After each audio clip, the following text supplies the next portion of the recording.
माधोपुर नाम के गांव में किशन नाम का एक गरीब आदमी रहा करता था। वो हर रोज सुबह अंडा बिरयानी बनाता और सुबह ही बेचने के लिए निकल जाता था। किशन गांव के बीचों बीच जाकर वहाँ एक साइकिल पर अपनी बिरयानी बेचने का सामान लगाता और वहीं पर बिरयानी बेचता था। किशन की बिरयानी का स्वाद बड़ा ही लाजवाब था। उसके हाथ की बिरयानी अगर किसी ने एक बार खाई तो लोगों को दूसरों के हाथों की बिरयानी पसंद ही नहीं आती थी। और तो और किशन अंडा बिरयानी बड़े ही कम दामों में बेचता था। उसके बिरयानी का रेट था सिर्फ और सिर्फ 50 रुपए प्लेट। 50 रुपए के हिसाब से किशन उस पर ज्यादा से ज्यादा 10 रुपए ही मुनाफा निकालता था। उसे पैसों का बिल्कुल भी लालच नहीं था, इसीलिए किशन सभी लोगों को बहुत ही कम दामों में बिरयानी बेचा करता था। ऐसे ही एक दिन गांव का एक आदमी राजू किशन से, अरे किशन भाई, तुम बड़े ही कम दामों में बिरयानी बेचते हो भाई। मुझे तो लगता है कि तुम्हें अपनी बिरयानी के दाम बढ़ाने चाहिए। अरे राजू भाई, आपने बिल्कुल सही कहा, मगर सोचो हमारे जैसे गरीब मजदूर लोगों को अगर बिरयानी खानी है तो वो कैसे खाएंगे। इसीलिए मैं लाभ का ज्यादा अपेक्षा ना करते हुए अपनी बिरयानी बेचता हूँ। हाँ किशन भाई, ये तो बहुत ही अच्छी बात कही आपने। चलो अब मुझे भी एक प्लेट बिरयानी दे दो। ये लो भाई। किशन राजू को बिरयानी देता है और अपने बाकी के कस्टमर को भी बिरयानी देने लगता है। तभी उसकी बिरयानी खाकर एक छोटी सी बच्ची किशन के पास आकर, अंकल, आपकी ये अंडा बिरयानी मुझे बहुत पसंद है। क्या आप मुझे एक और बिरयानी देंगे? घर पर मेरा भाई है ना, मैं उसे भी बिरयानी खिलाना चाहती हूँ। अरे गुड़िया, क्यों नहीं, ये लो एक प्लेट और बिरयानी, ये तुम अपने घर लेकर जाओ। लेकिन अंकल, मेरे पास तो अब पैसे ही नहीं हैं। अरे बिटिया, मैंने कब तुम्हें पैसे मांगे। ये बिरयानी तुम्हारे लिए मेरी तरफ से है। Thank you uncle. वेलकम गुड़िया। किशन हर रोज गांव के बीचों बीच जाकर अपने अंडा बिरयानी बेचा करता था। उस गांव के होटल वालों को किशन पर बहुत ज्यादा गुस्सा था, क्योंकि किशन अपनी अंडा बिरयानी सिर्फ और सिर्फ 50 रुपए प्लेट में बेचा करता था। और तो और उसमें स्वाद भी लाजवाब था। तो लोग बिरयानी खाने के लिए होटल में जाते ही नहीं थे। सबके सब किशन के पास से ही बिरयानी खरीदते थे। ये सब देखकर एक होटल वाले हरिया को बहुत ज्यादा गुस्सा आता है और वो अपने लोगों से, अरे ये किशन का बच्चा इतने सस्ते में बिरयानी कैसे बेचता है। इसके बिरयानी बेचने से हमारे यहाँ कोई नहीं आता। अब हमें ग्राहक मिलना भी मुश्किल हो गया है। मालिक, इसका कुछ ना कुछ बंदोबस्त तो करना ही पड़ेगा, नहीं तो हमारा धंधा चौपट हो सकता है। हाँ, मैं भी वही सोच रहा हूँ। तुम एक काम करो, अपने कुछ आदमियों को लेकर उसके साइकिल के दुकान पर जाओ और उसका पूरा दुकान तहस नहस कर डालो। हाँ, ये अच्छा रहेगा मालिक। कुछ ही देर में हरिया के नौकर अपने साथ हॉकी स्टिक लेकर किशन की दुकान पर जाते हैं। इतने सारे लोग अपनी तरफ हॉकी स्टिक लेकर आते थे, किशन बहुत ज्यादा डर जाता है कि तभी सारे के सारे लोग आकर किशन से, क्या रे, तेरे को मस्ती चढ़ी है क्या, जो हमारे मालिक के होटल के मुकाबले में तू बिरयानी बेचता है। अबे ओए चपड़गंजू, तेरे को खुद की जिंदगी प्यारी नहीं क्या बे।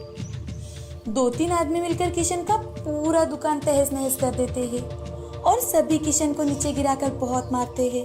कुछ बात अगर पल्ले पड़ी हो तो कल से यहाँ बिरयानी बेचने मत आना, समझे। नहीं तो और भी तरीके हैं हमारे पास समझाने के। अरे नहीं नहीं साहेब, मैं आज के बाद यहाँ कभी बिरयानी नहीं बेचूंगा साहेब, मुझे माफ कर दो साहेब।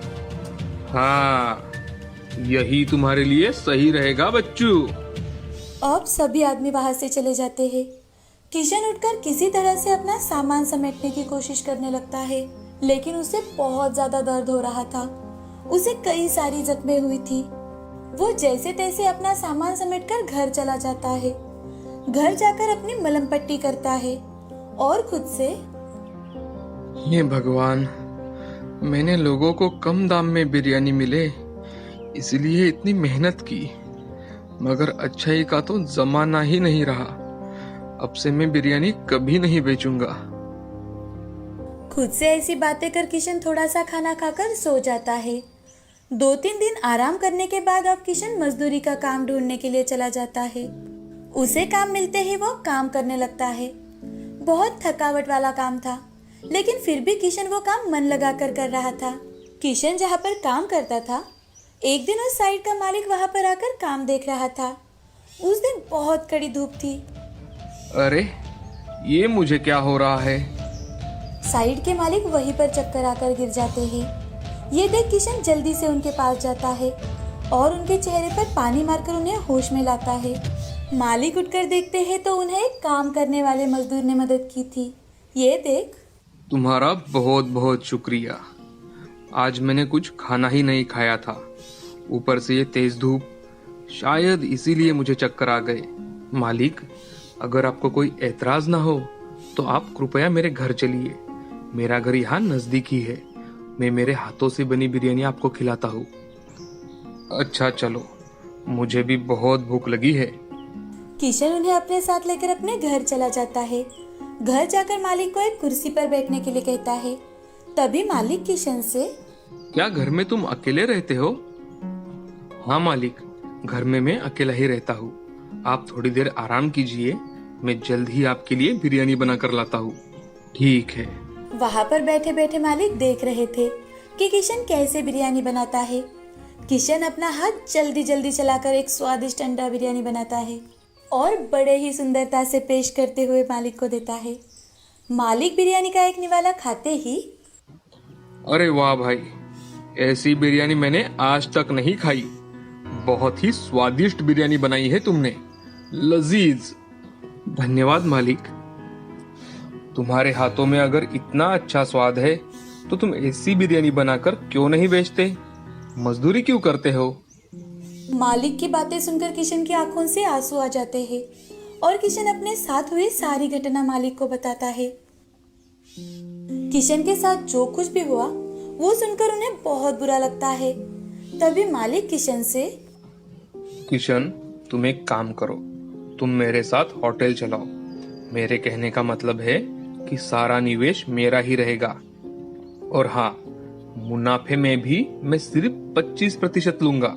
मालिक, ये सुझाव तो बहुत अच्छा है, मगर मैंने बिरयानी बनाना शुरू भी किया तो भी मेरी बिरयानी 50 रुपए प्लेट ही बेचूंगा, क्योंकि मेरा बिरयानी बेचने का हेतु यही है कि मेरी बिरयानी गरीब भी खाए। हाँ चलेगा किशन, तुम तुम्हारे हिसाब से तुम्हारा होटल चलाओ। हम होटल का चैन खोलेंगे, उससे हर गांव का हर आदमी हमारी बिरयानी खाएगा। क्या कहते हो? मुझे चलेगा मालिक। तो तुम कल ही शहर आ जाना, ये रहा मेरा पता। बिरयानी खाकर मालिक वहां से चले जाते हैं। अब किशन दूसरे ही दिन उनसे मिलने के लिए शहर चला जाता है और उनसे मिलकर उनसे, लेकिन मालिक, मेरे हाथ की अंडा बिरयानी शहर के लोगों को पसंद तो आएगी ना? हमारे हाथ की बिरयानी मेरे जैसे हमेशा 5 स्टार होटल में खाना खाने वाले आदमी को पसंद आ सकती है, तो बाकी के लोगों को क्यों नहीं पसंद आएगी? तुम चिंता मत करो। ठीक है मालिक, अब तो मैं और भी मन लगाकर काम करूंगा। चलो, आज से हमारे होटल हर जगह खुलेंगे। पहले 1 महीना हम इस शहर में होटल चलाकर देखेंगे, बाद में हमारे होटल हर गांव में होंगे। और हाँ, हमारे होटल हम जिस जगह नहीं खोल सकते वहां हम हमारे होटल के नाम से फूड ट्रक चलाएंगे। जैसा आपको ठीक लगे मालिक, मुझे आपने इतना अच्छा मौका दिया है, अब मुझे बस इस मौके का सही इस्तेमाल करना है। अब किशन अपने नए काम में लग जाता है। नए होटल में उसकी अंडा बिरयानी बड़ी ही मशहूर हो गई। लोग आकर उसकी अंडा बिरयानी खाने लगे। अब उन दोनों ने मिलकर अपने होटल गांव-गांव जाकर खोले। लोगों को इतने सस्ते दामों में अच्छी क्वालिटी की अंडा बिरयानी मिल रही थी, तो गांव के लोग भी किशन से ही अंडा बिरयानी खरीदने लगे। दिन ब दिन वो मशहूर हो रहा था, बड़ा आदमी बन रहा था। ऐसे ही एक दिन किशन अपने गांव में आता है और अपने बॉडीगार्ड के साथ गांव में उसी जगह जाता है जहां पर कुछ समय पहले उसे पीटने वाले लोग खड़े थे। किशन अपने बॉडीगार्ड से, इन्हें पानी मांगने तक मारो। इनको पता चलना चाहिए कि अगर कोई गरीब आदमी अपना व्यापार करना चाहता है तो उसे करने देना चाहिए। इनके जैसे लोगों की वजह से ही आम आदमी धंधा करने का सोच भी नहीं सकता। किशन के ऐसे कहते ही बॉडीगार्ड उन लोगों को बहुत पीटते हैं और उन्हें फिर से ऐसा ना करे इसकी समझ देते हैं। अब माधवपुर गांव में किशन का नाम बड़े आदर के साथ लिया जा रहा था। उसे सभी लोग बड़ी इज्जत देने लगे। किशन से प्रेरित होकर अब गांव के लोग भी अपना अपना व्यवसाय करने लगे, अपना काम करने लगे। किशन ने अपनी कड़ी मेहनत के दम पर अपना नसीब बनाया था। इस कहानी से हमें यह सीख मिलती है कि हमेशा मेहनत करने वालों को अपनी मंजिल मिल ही जाती है और अपने कड़ी मेहनत के दम पर हमेशा हम हमारे सपने पूरे कर सकते हैं।